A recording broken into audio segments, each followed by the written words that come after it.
بسم الله الرحمن الرحیم. السلام علیکم ملګرو، څنګه یې؟ ملګرو، نن خبره کوو په هارت اٹیک باندې. په میډیکل زبان کې ورته ایم آی وایي مایوکارډیال انفارکشن. تاسو ته پته شته دا پیژنئ چې دا څه شی دی.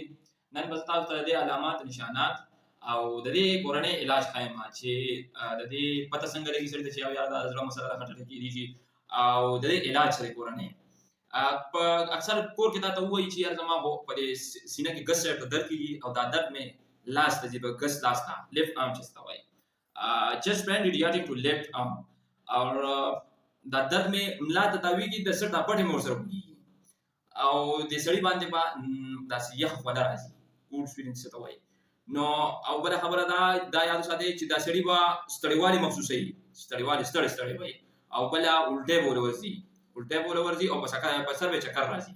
نو چې دا تا ته پته وي، نو دغه ټیم کې ته کورنۍ علاج چې کوم دی په کور کې ځان سره د داسې مریض لپاره انجسیډ ګلایسرایل نایټرایټ فارموله ده، دا به ځان سره ضرور ساتئ. که دا سره ډاکټر نشي در رسېدلی ټایم پکې لګي، نو دا انجسیډ ګولۍ چې کومه دا ورته د ژبې لاندې یوه ګولۍ دی، ټیک شوله.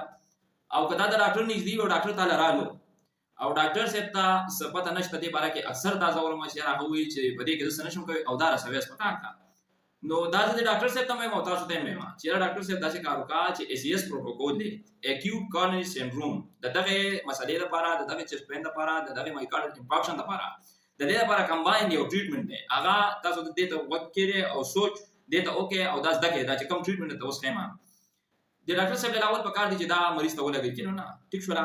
چې کیلونه ولګوي بس د هغې نه به داسې کار وکړي چې لو پلیټ فارموله ده 75 mg دي، دا به 300 mg برابر کړي، څلور ګولۍ به دا کړي، ټیک شوله. یوه ګولۍ به ډسپرین کې اسپرین فارموله ده، دا به نیم ګیلاس اوبو کې حل کړي، ټیک شوه.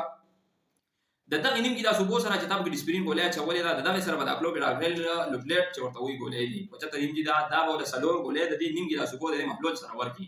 چې دا دې وله ورکړې بس د هغې نه بیا وله انجسټ ګولۍ ګلایسرایل نایټرایټ فارموله ده، دا به وله د ژبې لاندې کېږي. او د پین دپاره چې شدید درد دی دې سړي ته، ځکه چې دې ټایم کې انجکشن نیلبین چې کومه ده نیلبفاین فارموله ده 10 mg راځي، دا به ورته 5 mg ولګوي، ټیک شوله. نو دا به د سړي درد کنټرول کړي او دا که د دې سړي زندګي وي په دنیا باندې د رزق وي، نو دا به ښه په خیر سره هسپتال ته رسي، لکه مثال کارډیالوجسټ ته به رسي په اسانۍ باندې چې د زندګي وي. یو الله تعالی په د عمر به زندګي ختمه وي، نو بیا به پکې څه نه کېږي، او چې زندګي وي نو انشاءالله د دې ټریټمنټ سره بچ کېږي. نو دې سړي ته چې کوم دی د ساه تکلیف وي، نو که تا سره مثال امبولانس وي یا بل داسې ګاډي داسې وي چې په هغه کې د اکسیجن سهولت وي، نو ډېره ښه ده، ځکه چې دې سړي د اکسیجن ضرورت وي، ځکه چې ده ته په ساه اخیستو کې تکلیف وي. نو دې ځای پورې پوه شوې، امید لرم چې پوه شوې وئ، او که څه مسله وي نو بیا ماته ووایئ، ټیک شوله. جزاک الله خیر.